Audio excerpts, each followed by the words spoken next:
What you are listening to is real. The participants are not actors. They are actual litigants with a case pending in the squared circle. Both parties have agreed to dismiss their cases and have their disputes settled here in our forum, the Turnbuckle Debate.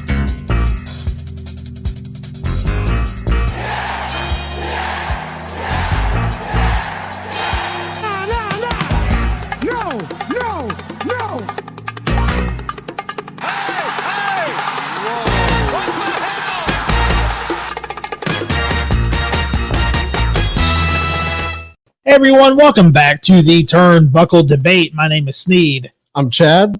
I'm Tom, the OG Fake Kid, the staple of the Turnbuckle Debate. And our special guest joining us today from the APRON Bump Podcast, we have Mr. Kyle Byrd with us. Kyle, how's it going, man? Going great. Appreciate you guys having me. I'm excited to master the debate or something. I don't know. I'm sure you guys don't get that joke every episode, but no, I'm glad to be here. But we're always glad to master debate. So. I mean, we got a t-shirt, Pro Wrestling Tees, Master Debater. Go buy one from the shop. There you go. Kyle, we're stoked to have you. We always love having a new guest that we haven't had on before, work you into the rotation, all that good stuff. But let all of our listeners know where they can find the APRON Bump Podcast and all of that.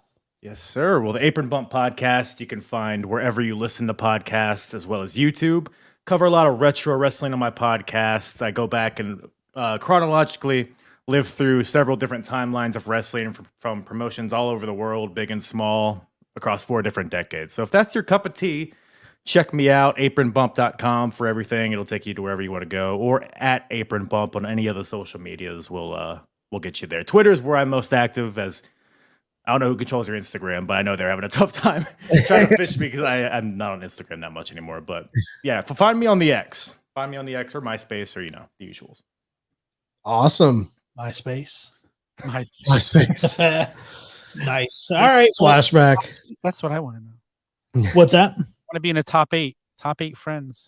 Top 8 friends. We'll see where we're at after this episode, bud. All right, guys. Well, we have 3 new topics to debate. What we'll do, 10, 15 minutes per topic. Get in where you fit in. Only rule is we just don't take Tom too serious. That's I'll try not to. Tom's bringing the heat. I can see it. He's ready. All right, guys. Well, if you guys are ready, we'll get into it. Get into the first topic. Let's do it. All right. First topic of the evening. Eric Bischoff, good or bad for professional wrestling?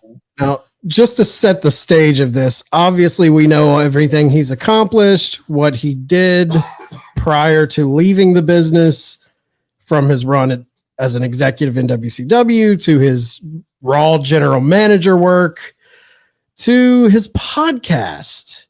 83 weeks. So now his he has another one, right? Strictly Business. Strictly Business. Yeah, he has a couple Conrad podcasts, and he says some pretty hot button clickbaity quotes. So just, is he good or bad for pro wrestling, Eric Bischoff?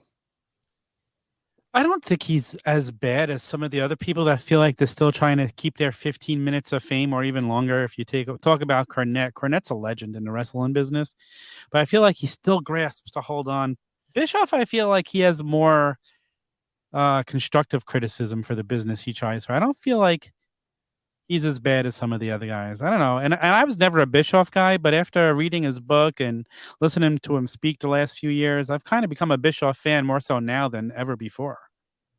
So. Yeah, I like Eric Bischoff. I mean, he's obviously not right about everything, but yeah, like Tom said, I think when he says stuff, he doesn't just say it to keep his name in the zeitgeist of the community. He says it because he believes it.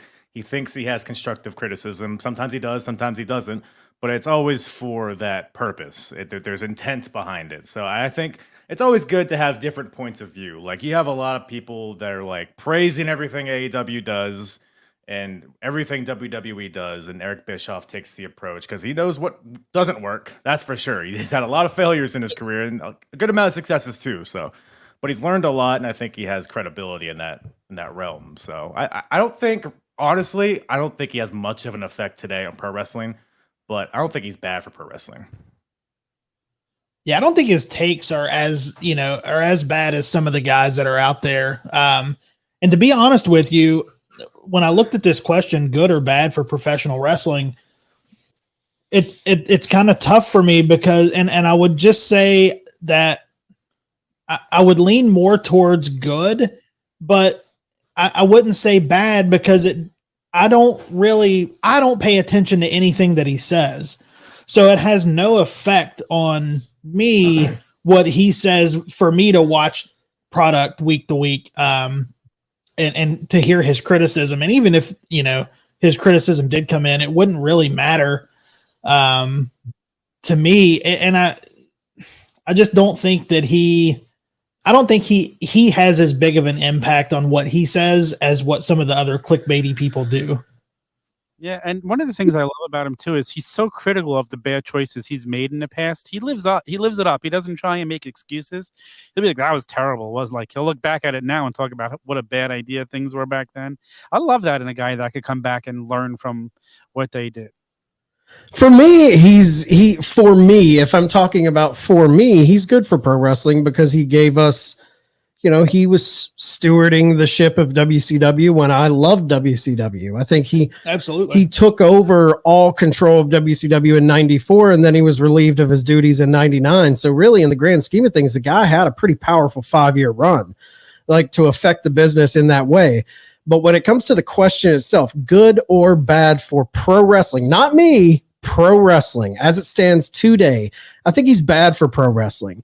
I think Jim Cornette, I think all of these wrestlers who have podcasts, I'm glad that they're getting money from clicks and people listening to their podcasts, and they're telling these cool stories. And sometimes I enjoy listening to those stories and hearing the insider info and all of that stuff. And I'm glad they're getting a source of income outside of just hitting the WrestleCons and things like that and doing the gimmick tables. But at the same time, these guys, I was at the forefront when Something to Wrestle launched. That was just must listen stuff. I loved it. I loved hearing all these stories of the things I grew up on, but it's became so, I think it's saturated with every wrestler now has a take and a spin, and it's become so much about, even down to like the Booker T's, the Dutch Mantels, like everybody's got something to say about the current product.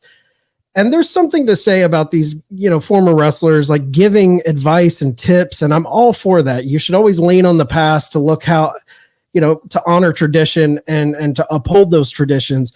But a lot of these guys, man, they are creating an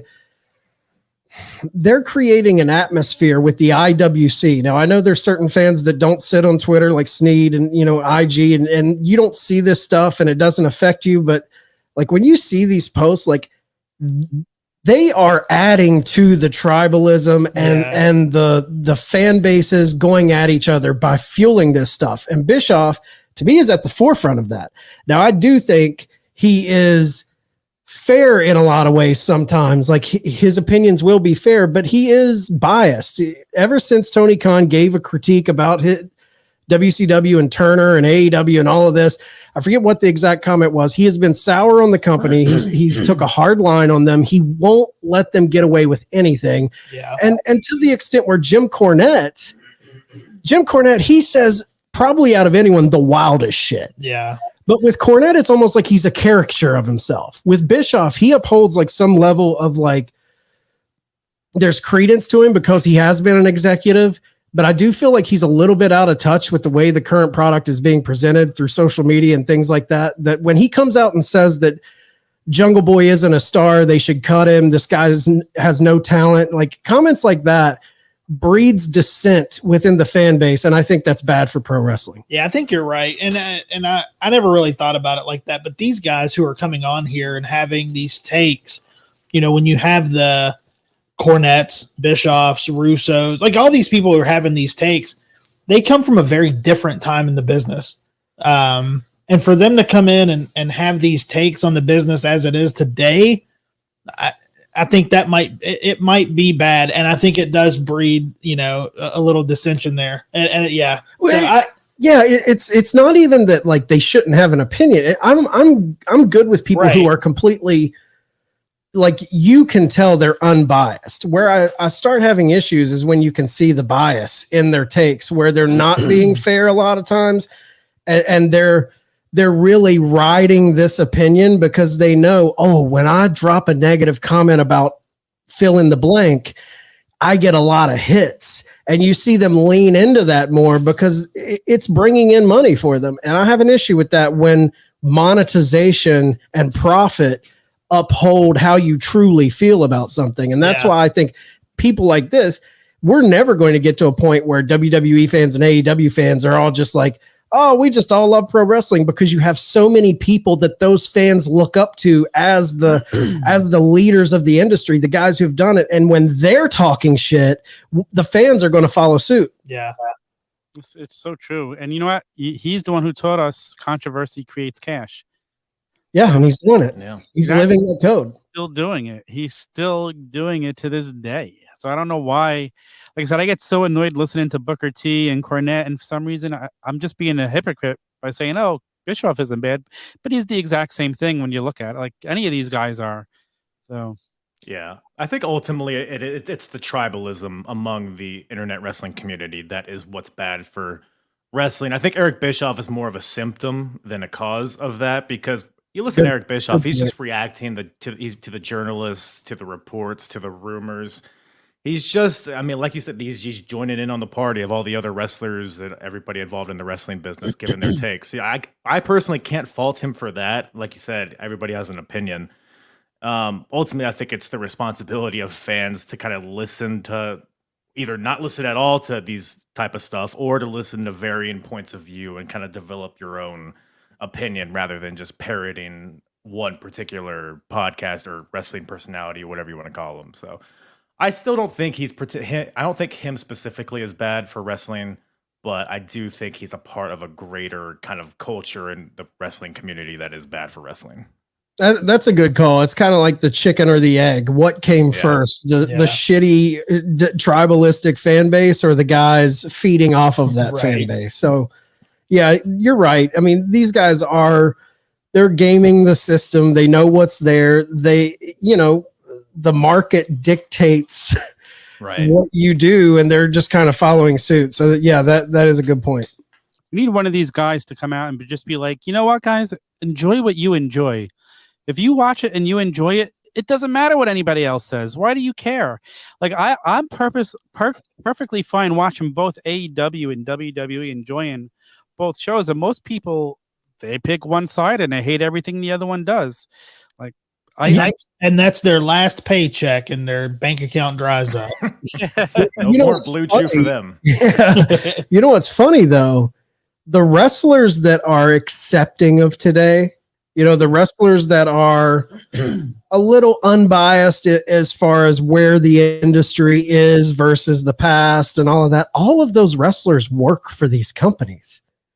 Like the guys that the Billy Guns, the, Edge, the Jerichos, the guys who are kind of in that Hall of Fame legend category, but they're still kind of employed by the business, the Mark Henrys, all of the big shows, they're a little more accepting of today. And maybe if they weren't employed by the company, they wouldn't be like that. But I feel like the guys that aren't employed, maybe they have a little more freedom to speak their mind. But I don't know. Yeah, it's just a changing business. If you go back to the 80s, things were different in the 90s, and then they were different in the early 2000s. It's just evolving. How were they in the 70s, Tom? I don't know, Sneed. I was only 5 when the 70s ended. Man. I think I just wish that I guess I get a little frustrated when I see guys who have been there before, like the wrestlers that came up in the 80s, and you had those guys from the 60s and 70s that were saying the same things to them. And now they're repeating the same mistakes, back when a drop kick was a high spot, and now it's like they're bucking back at the evolution. And look, man, I am a traditionalist. I am not this big high spot fever guy. I like AEW, but I enjoy the traditions of wrestling. I like a tag rope. I like abiding by the rules. I love that. But at the same time, like, everything evolves. You can take it down the line of every major sport. If you look at the NFL today versus, 20 years ago, it's a different sport. Mixed martial arts, same thing. Like, all of these sports get faster, get stronger. Everything evolves. And I feel like wrestling's the same way, but they lose touch with that, I feel like. Yeah, I agree. Yeah. Man, to your point, Eric Bischoff, I mean, he tends to live in the past. He wants to book how he booked in the 90s for WCW. He often says AEW has no stories. And while I get what he means, and that sometimes it can be very jumbled, sometimes stories fall off with no warning. Sometimes it's a little too much, a little too fast paced. It's probably not for his taste, but it's for somebody else's taste. And I think there's something for everybody. It's an alternative at the end of the day. So absolutely. And he's a hypocrite sometimes. He'll say we don't have stories, but if you go back and watch some of those Nitros, that's what I was getting ready to they say, might have man. 2 stories, and then the rest of the card is like squash matches with no names. And you talk about stories getting jumbled. Look at the NWO when it split off in the Wolfpack. Like, man, it just started getting. It's the pot calling the kettle black a lot of times, and the hypocrisy in it. I think across the board, it's even like when Jim Cornette is railing against, Pockets or Kenny Olivier or whatever he calls these guys. When he's railing against them, I'm like, dude, you had the Christmas creature in Smoky Mountain Wrestling and the zombie. You have no room to talk right now. Yeah. Wasn't that Kane, the Christmas creature? Yeah. Yeah. So funny. All right, guys. One last thing that I'll say, and it's just kind of fuck Eric Bischoff a little bit. He blocked me on Twitter, man. Really? Like, for what? I don't know. You don't even use Twitter. I went to, and I forgot. I remembered that he did it, but I forgot because I went today to look at some of his stuff on there. I was on my personal, and I went to pull him up. Fucking blocked, man. So what'd you say? What did you do to deserve it, though? I don't know, man. I have no idea. I've never used Twitter really. Just picked you out of I'm sure. I mean, it had to be something. I had to have replied to something. Yeah, he saw something he didn't like years ago. Reply is something. I know I had a nice DM conversation with him maybe like 10 years ago on Twitter. And it was look, he seems like a nice guy. Yeah. He seems like I'm going strictly off of like podcast comments he's made. I don't know. Right. Yeah, Sneed might hate him, but I consider him a friend since me and him DM. Most personal friend. I don't hate the guy, but kind of fuck him a little bit. I just don't know why he did it. If I knew why. Just a little bit. Yeah. Just softcore missionary. Yeah. It's Cinemax. Right. All right, guys. Anybody have any final thoughts on Mr. Bischoff before we move on? Nope. Big fan of the Bish. All right, guys. Second topic of the evening is Bryan Danielson the greatest of all time?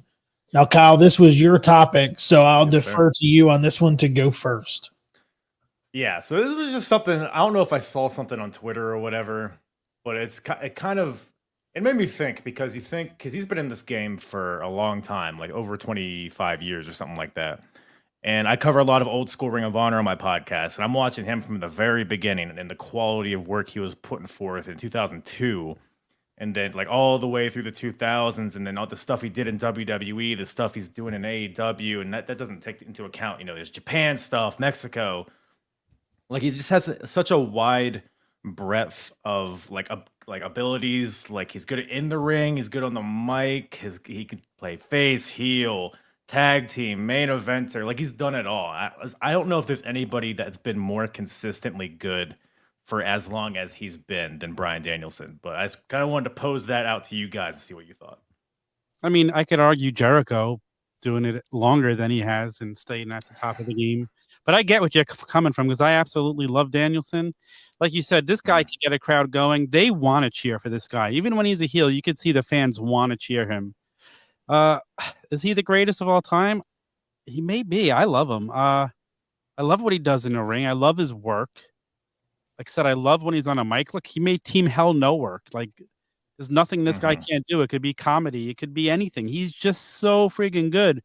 I'd like to see how he finishes his career, but yeah, he's definitely in our conversation for greatest of all time. I don't know if I'm ready to give it to him yet, but maybe. I mean,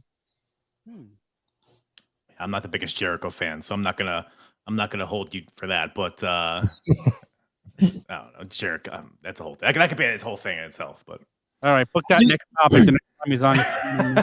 It's Jericho. Yeah. I do think Danielson at the end of his career, I think he will be in the conversation for greatest of all time. I'm not ready to put that label on him as of right now. The dude's awesome. There's nothing like I like what he does a lot. But to say greatest of all time, man, it's hard for me. It's hard for me to say greatest of all time when Ric Flair is out there. Like for me, I think Ric Flair greatest of all time. And just because, you talk about tag team and, maybe not the best wrestler, as far as technical in-ring moves, but everything else, it's hard for me to say greatest of all time for Danielson when Ric Flair is out there. Yeah. I guess when I look at it, it's like, what constitutes greatest of all time? Right. I feel like a vague concept. There's a lot of things in motion for me there in my brain when I'm thinking of that. Now, if we're talking in-ring technical ability, you might go ahead and crown him right now. I think nobody does it like Danielson. And even his passion for the business. I mean, his passion for pro wrestling that's unquestionable. Is Mount Rushmore level. Like nobody loves it more than Danielson. But when I think pro wrestler, greatest pro wrestler is more than just technique. It's more than just persona. It's more than just a good promo. It's everything. It's working the crowd. It's literally any nuance has to be accounted for. Drawing power, putting asses in seats, cultural impact, all of that. And I love Danielson, and I think he's an underrated promo. I think he's really good at promos, honestly. I think he's one of the best at flipping from babyface to heel. Like, he's in my top probably 3 current wrestlers right now, but not to like piggyback off of what Sneed said, but no one can hold that crown while Ric Flair's walking around. It's going to take someone with big shoes. And I think young people see Flair and they have in their head this idea of Flair of the last 25 years. And that's kind of how they judge him and how he's stuck around too long. And he kind of says wild shit and gets himself in trouble. And he's kind of became a character of himself. But if you grew up on Flair in his heyday, nobody did it like the man. Yeah. I mean, nobody worked a mic like him. Nobody had the audience wanting to rip his head off more than him. And he's known for his heel work, but he was just like Danielson where he could flip and make you love him too. When he was in the Terry Funk program, like he could turn babyface really, really well. For me, I know it's very like cliche to say this, and maybe it's a sign of what I was raised with, but there's 3 people in the conversation for greatest of all time that check all the boxes. And it's the names you always hear. It's Ric Flair, Hulk Hogan, and Stone Cold Steve Austin. I don't think, as much as I love Danielson and I love Jericho, I'm a Jericho guy. He's my favorite. And I think they've accomplished a lot of things. But man, those 3 guys, that's just next level shit, man. No, Danielson and Jericho and these guys, they've done a lot, but the one thing they haven't done that Flair and especially Hogan and Stone Cold did was they took wrestling to the next level. They broke through to the mainstream where wrestling became pop culture significant, you know, like where it was bigger than just the fan base of pro wrestling. I think Jericho and Danielson, although great, if you go up on the street to someone who's never watched pro wrestling before and say Bryan Danielson, they won't know who he is. They probably won't know who Jericho is, but everybody knows Hogan. Everybody knows Stone Cold. They broke through that mold, and I think that's what makes them bigger to me. You know, I'm going to just contradict something you said, Chad. I feel like whenever he's tried to flip the switch to go heel, he never gets the whole audience to turn on him. Where when Flair went heel, he got the boos. And other guys go heel. Like, for some reason, the people just want to. Jericho's the same way, though. Jericho can't. It's hard for Jericho to get the entire crowd to hate him, too. I think when you're so beloved. Flair had the. I think today it would be if 1983 Ric Flair were around today, it would be hard for him to do it too. Yeah, it's just he had the benefit of working in more of a kayfabe era where it was easier, you know. That's what I was gonna say. It's hard to compare a Flair or a Hogan or an Austin to Bryan Danielson, just because, like you said, they're just completely different eras, completely different audiences, just concept of, like you said, kayfabe, and just how we kind of absorb wrestling. Right. So, and no doubt, people like Flair, Shawn Michaels, Stone Cold, The Rock, Hulk Hogan, that they had so much influence on wrestling. Like you said, pop culture. They were on talk shows, celebrity deathmatch, like all that stuff, right? I don't know why celebrity deathmatch was my go-to. No, I don't think that too. But Bryan Danielson, I mean, he has had quite a bit of influence himself, just in a different way.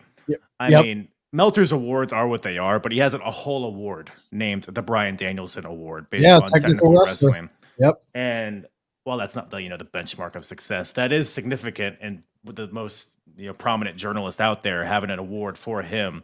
Not to mention that style, that kind of strong style, but kind of European technical style. Like Bryan Danielson was at the forefront of that in the early 2000s. 100%. When Ring of Honor was exploding, and then now today you have your Zack Sabre Juniors, and hell, you turn on AEW, God damn, everybody is wrestling in that style or adjacent to that style, and that Bryan Danielson influenced that. Now, is that as significant as Flair and what he did?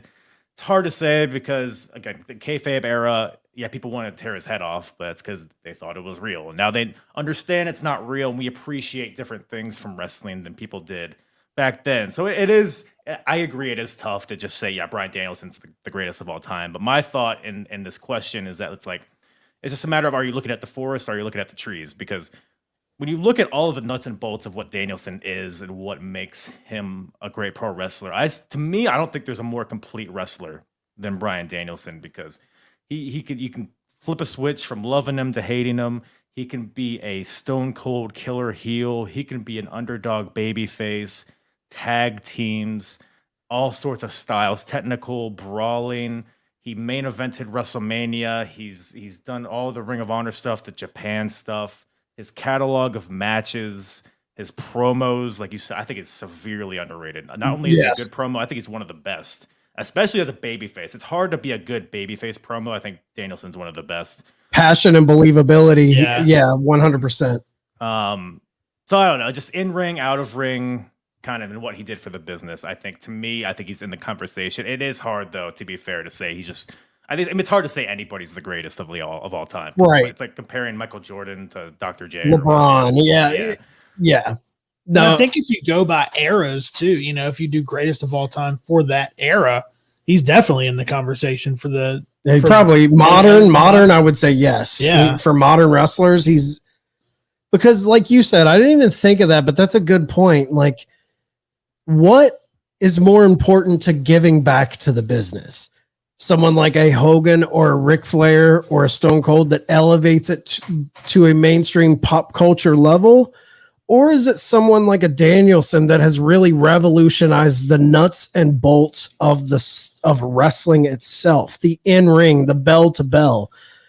Because in a sense, really elevating the style of wrestling, that's almost giving back more to pro wrestling itself and not the business of pro wrestling. Like, I feel like when you're talking Ric Flair, Hogan, they're giving to the business side of it. They're bringing in the money of it. But Danielson's really giving back to the blood, sweat, and tears element of it, the on the mat element of it, which is that right there. That's the crux of the argument. I feel like what is better, the pomp and circumstance and money and cash, or the art itself? I think that's a whole other debate topic, really. Yeah. I mean, that's when you think of that, what makes you the greatest of all time? Yeah. I mean, some people say Hogan did bad things for wrestling. Like, back in my days of Lou Thez and Buddy Rogers, when wrestling was, no entrance music, you just went out there and grappled the fella. And, so it's just a matter of preference ultimately. And it's true. Like, if you look at who taught Hogan and the way the business changed with him, and then it was passed on, how the business has evolved to where we're at with Danielson. I mean, if you see Danielson cut that promo, before that Ricky Starks match, where he cuts the promo about, the last guy I was in a strap match with, I loved, and you believe this guy. He is a flag bearer for the pro wrestling that I love. Like, thank God there are still guys like him in the business who, when he's on screen, I'm glued, because there is a lot of great talent out there. But I think guys like Danielson in the business today, even though he's inspired tons of wrestlers and a lot of people mimic him, he is still kind of like a diamond in the rough. Like, there's not a lot of guys like him wrestling right now. And I hope that he continues to give back from a teaching standpoint to elevate guys so we'll have those next Danielsons and whoever.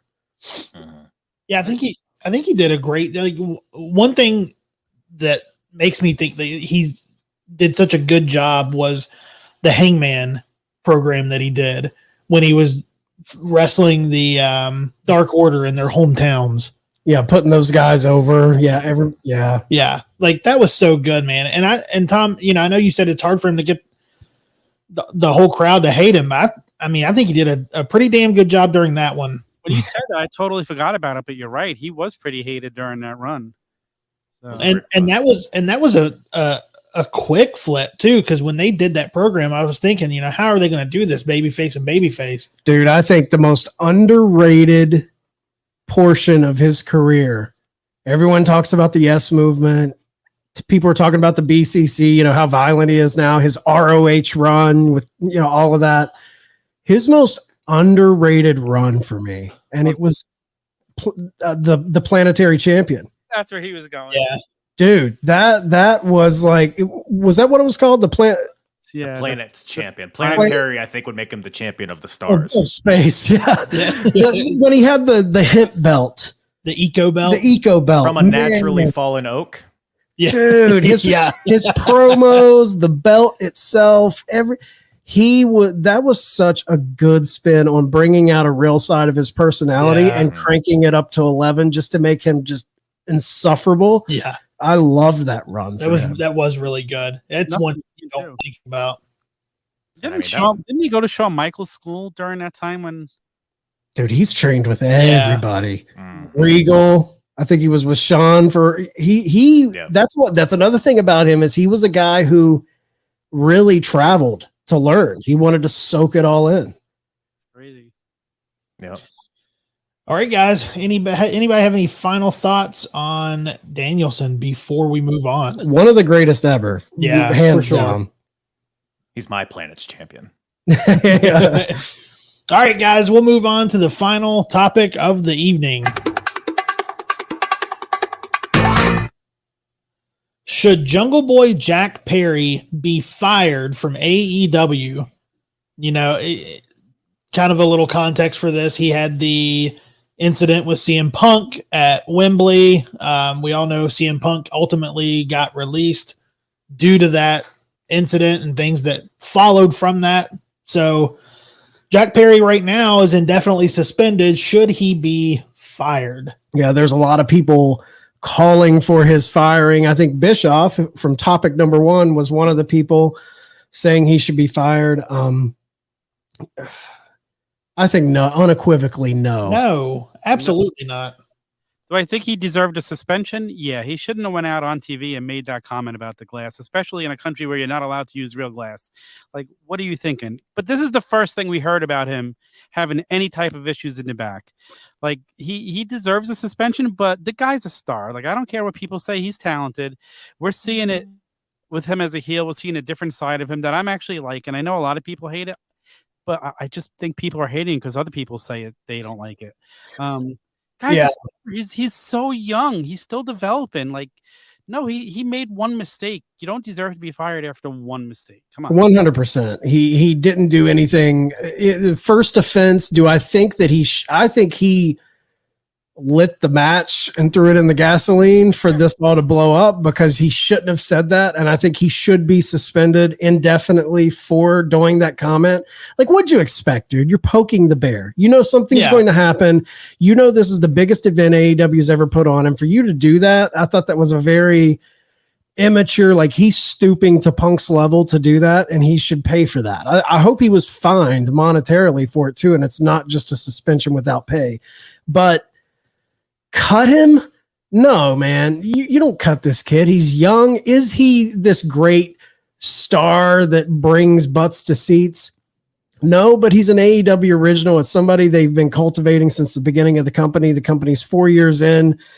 And I think the kid does have a high ceiling. I think he could do a lot of stuff. I know people are critical of his heel work. I think he's doing great heel work. I think this little tiny program with Hook was a nice mid-card feud. Like, everyone's like, they don't tell stories. Well, here they're giving you a mid-card story and you're bitching about it and say they don't give stories. I hate that. I think people, it's like a stand-up comedian, man. When a comedian goes on stage in a comedy club, they should be able to take risks and fall on their face and say things that are truly offensive, because they're trying to find the funny in the joke.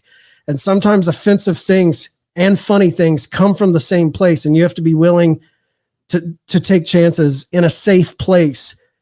And with Jungle Boy, he's learning in front of a live crowd.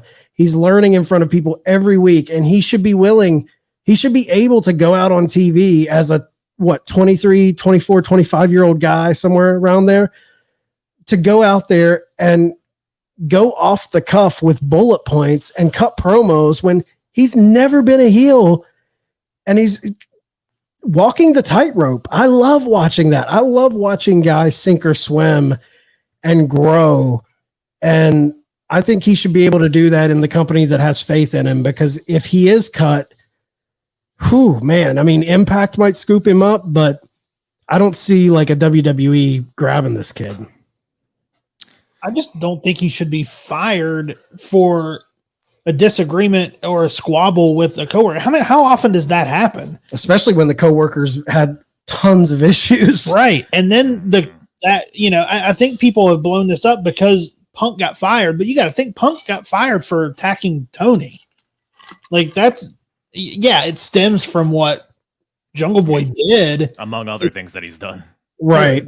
But Jungle Boy didn't, he didn't go and have and make the boss fear for his life. Yeah, I think if they would have just had the fight, I don't think Punk would have been fired. Right. I think it's the fact that him and Tony got physical that got him fired. But I think people see Punk got fired, so should Jack Perry. No, that's dumb. No. Fuck Jack Perry. Get him out of here. No, I agree. I mean, it's like you guys said, like, Punk had kind of set a precedent for this kind of behavior, so I understand why they took the action that they did for him. Whereas Jack Perry, like you guys said, he hasn't done anything before this. There's no pattern of, misbehavior on his part. So there's no reason and it would set a precedent, like, okay, anytime anybody else has a somewhat physical disagreement backstage, they have to be fired too. So it's like, right. I don't know, man. Jack Perry, I'm not like, the president of his fan club or anything, but I don't dislike him. Like you guys said, he's still developing, and we can't discount, what he's done with like Jurassic Express and stuff like that. There was a period of time where he was really hot with Luchasaurus, and they're the tag champions and stuff like that. So he has value for sure. And this heel run is still very early days. I think he has the perfect ability to be that slimy heel. He just has that look. He has that ability. The thing with the stuff with Hook, I thought was solid. Yeah. Like, just a solid mid-card feud, nothing crazy. Like, I'm not saying, throw the world title on him tomorrow or anything. No, me either. he's still very young, got lots of time to develop into something even better than he is now. So yeah, be fine. Yeah. The suspension, it's not like he got off scot-free. He's suspended. Right. Who knows what else? So yeah, no, I think the suspension enough is fair. Well, I think it's one of those things too, where like, if you're AEW and you have your core group of guys that you started the company with, I'm not saying keep them all there, but the one thing we've always said this, the one thing WWE and even Impact honestly has over AEW that AEW can never have, that can't go out and buy, it's history. It's a new company. Like, you know, the only way they get history is by surviving and lasting and time passing. And the Jungle Boys, the Dark Orders, as much as they're not your top heavyweight guys, but those are the guys in that mid to low card. That's your history you're building. Those are the guys that, you know, in the Royal Rumble, when you see Doink come out or Honky Tonk, you know, some random guy comes out at number 23 and pops the crowd. The reason the crowd pops is because, the history of Nostalgia. that low to mid card guy. Yeah. You need to take care of some of those guys. And I think Jack has a star quality to him. I think it's in his blood. I mean, his dad, he's got the look. He's got, I like what Kyle says. He has that ability to be the slimy heel. He's finding himself there, and I'm excited for the kid. I like watching him grow. I think he's going to be that story where, you know, years down the road, you say, man, do you remember his, Jurassic Express run? Yeah. And people be like, oh shit, man, I forgot about that. That'll be long after Jungle Boy's kind of like, remember when he was Jungle Boy? Yeah. Because he'll just be Jack Perry. You think he ever has short hair? You think he ever cuts it off and wrestles with short hair? One of these days. It always happens, man. It would have been perfect to do when he was changing his theme music and be like, this is what I think of Jungle Boy. Just come out there and shave it. Well, that might I bet you he does that. I bet you that's a thing that happens in the middle of the ring.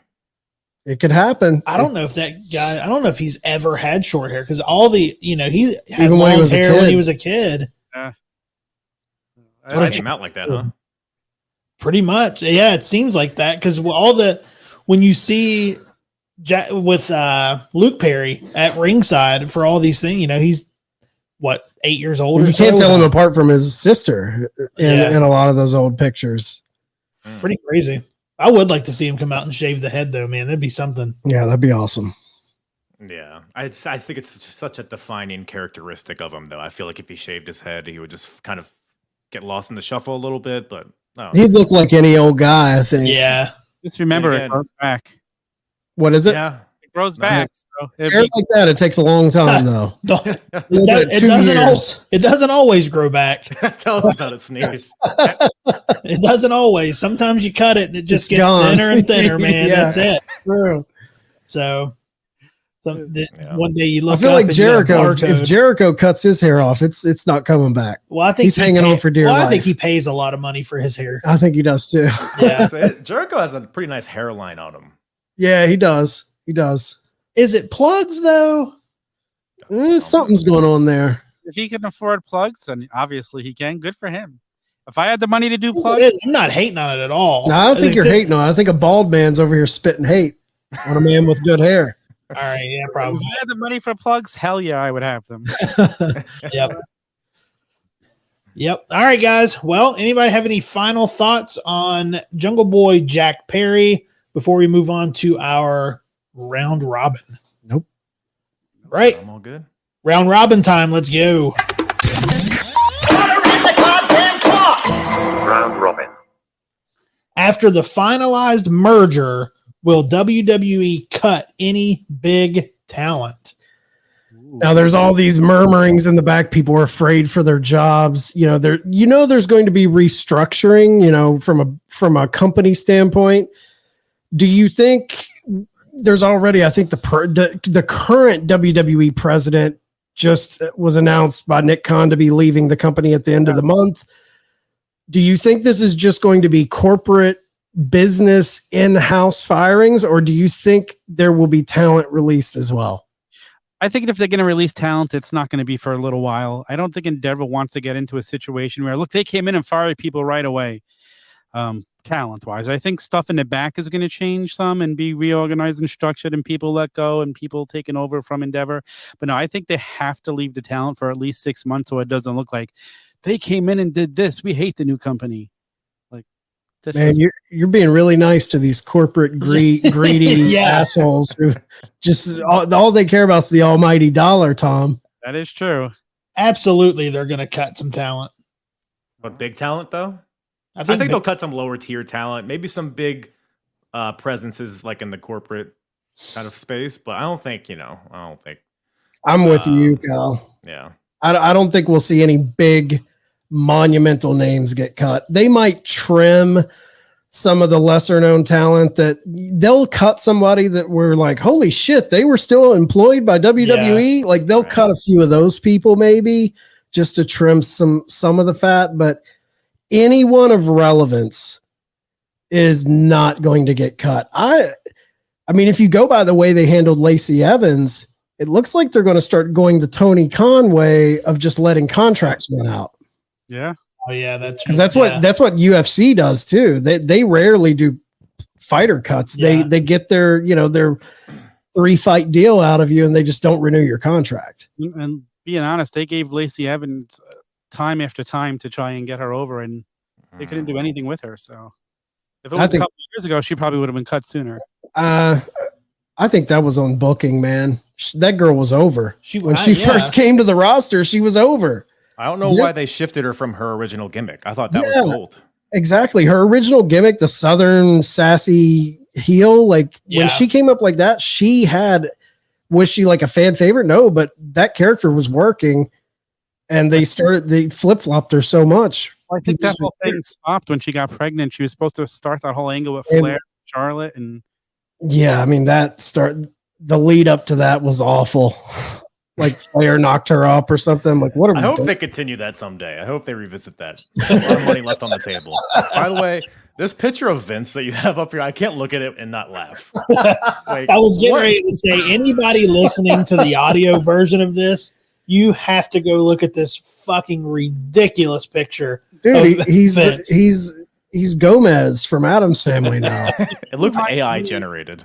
Yeah, it does. When there was evil smirk on his face too, man. It's so shitty. Oh, he's evil Kermit from that Muppet movie that just had the mole to make him different. I'm like, it's just so funny. It's just he looks like the old villain from the old, silent movies that's going to twist his mustache and have a girl tied up on the railroad tracks. Like that's what he reminds me of. Man, see that guy.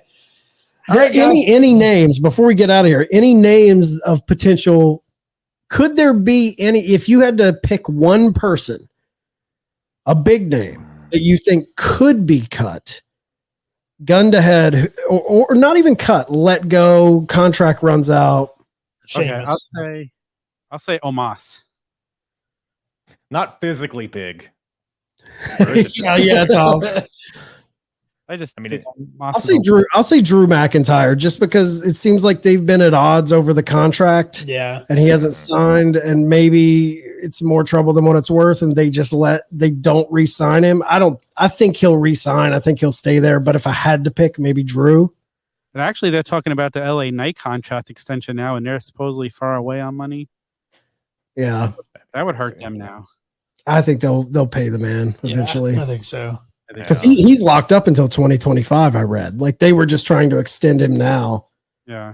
But I think it pays for that dude to be patient and not jumping to signing anything. Yeah. Matt Riddle doesn't stand a chance under this new because Dana White hates him. The UFC burned bridges with the UFC. He's burning bridges with WWE. He's not long for this world. I don't know. He could be cut. Yeah. I think I called it. We had a debate topic probably over a year ago where could Matt Riddle be the next champ? And I remember way back then, everyone was like, yes. And I was the one person I think arguing that he's too much trouble. They'll never put the big belt on him because he gets in trouble too much. And it's been going on since UFC. So yeah, that's a great point. He could be cut any day. I wouldn't be shocked. Yeah, I think if this investigation that the TSA cop or whatever happened, that whole situation, he said he was sexually abused. If that investigation that's going on pulls up something a little bit bad on him, I wouldn't be surprised if he's cut like in the foreseeable future. Because he's been getting into a lot of shit, man. A lot. I agree. All right, Kyle, it's been great having you on, man. Let everybody know where they can find you and the Apron Bump podcast. Well, appreciate you guys having me on. Yeah, you can check out the Apron Bump podcast wherever you listen to podcasts or on YouTube. Just or apronbump.com will take you wherever you need to go. At Apron Bump on all the social medias. Twitter is where I'm most active these days. A little bit of TikTok too. A little ticking, a little talking. But yeah, if you like retro wrestling, give it a gander. Are you twerking on TikTok? Is that what we get to see? No, that's on my OnlyFans. You're gonna have to pay some money. For that. Yeah, you got paid for that, man. Yeah. All right, guys, that is going to wrap us up for this edition of the Turnbuckle Debate. Make sure you guys are going to theturnbuckletavern.com for all of your tavern needs. You'll find everything you need right there. Tom, it's your time, man. Get your shit in. You can Twitter and Instagram Fig Night every Tuesday, 7 p.m. Eastern. Me and Mike Belcaster, as well as the AEW wrap-up Sunday nights at 10. All right. With all that being said, court is dismissed.